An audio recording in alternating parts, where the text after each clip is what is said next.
All right, here we go. The series finale. This one's called Through the Smoke and Glitter. Do these holidays really shine in the light of Islam? This is your brother Rizwan. Assalamu alaikum wa rahmatullahi wa barakatuh. This is my series finale through the lens of Islam holiday series. It's the last and final one. I'm dropping you tonight. Assalamu alaikum wa rahmatullahi wa barakatuh to all my beloved listeners, my fellow deep thinkers, my late night lecture scrollers, and my popcorn eaters who just want truth with flavor. Now, before we get deep, let me drop a little something. You know I can't help it. Why didn't the Muslim bring a flashlight to the holiday party? Because he didn't see any Noor light in the celebration. So let's be real. Sometimes all that glitter is just hiding a whole lot of spiritual darkness. So now let's gather all the holidays we've talked about, from Halloween to the New Year's Eve, dust off the glitter, take off the mask, blow out the candles, and finally ask, do these holidays align with Islam? Or are they distractions dressed as celebration? So let's unpack it one last time. Holiday after holiday, but what about the purpose? In this series, we examined New Year's Eve, fireworks in the sky, but no fire in the soul. Valentine's Day, love in the air, but lust on the screen. St. Patrick's Day, green beard, parades, not much else. Mother's and Father's Day, nice gestures, but why only one day for people who raised you? Halloween costumes, sugar and scary stuff. Nothing spiritual. Doesn't make sense. Thanksgiving, a beautiful idea twisted by historical erasure and gluttony. Christmas, the celebration of something that isn't even biblically accurate.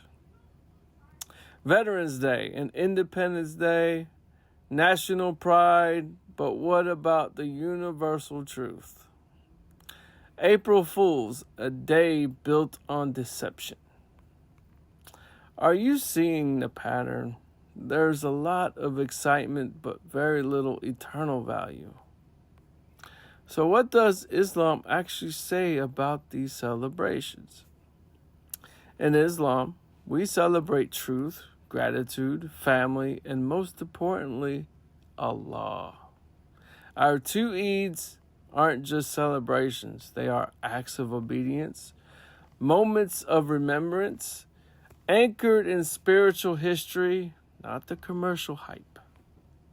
The Prophet Muhammad ﷺ says, every nation has its festival, and this is our festival. This is in Sahih Bukhari.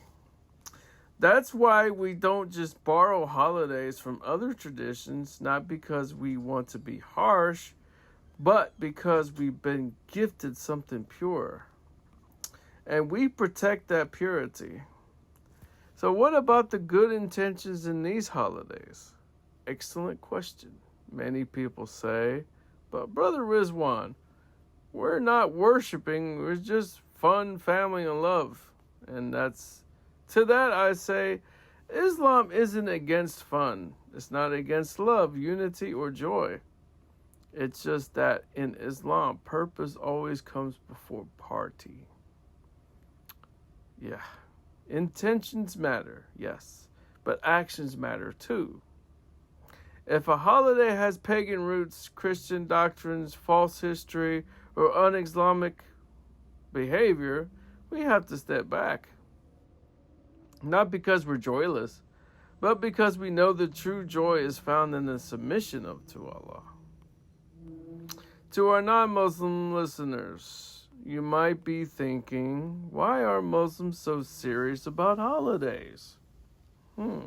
Because for us, life itself is a test. Every moment matters. We don't just follow trends, we follow truth. We don't just fit in, we stand out for the right reasons. And maybe That's what your soul's been searching for all along. Islam is more than rules. It's a roadmap to purpose, peace, and paradise. So if all these holidays ever felt hollow to you, maybe it's because you were made for something deeper. So we invite you to explore that with us. And here's a reminder to my Muslim brothers and sisters. The world throws glitter, but Islam gives guidance. The world sells love once a year, but Islam teaches love every single day.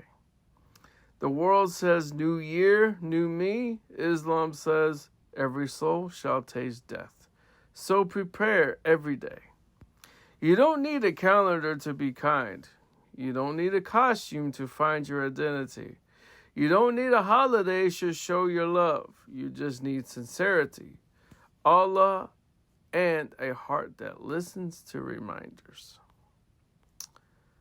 So final words from the series that was never just about holidays. This wasn't about just saying haram to holidays. This was about saying a halal to higher standards. This was about rediscovering the honor of being Muslim, the beauty of submitting to the truth, the power of saying no to what's popular when it takes you away from what is right. So we don't just finish this series, live it.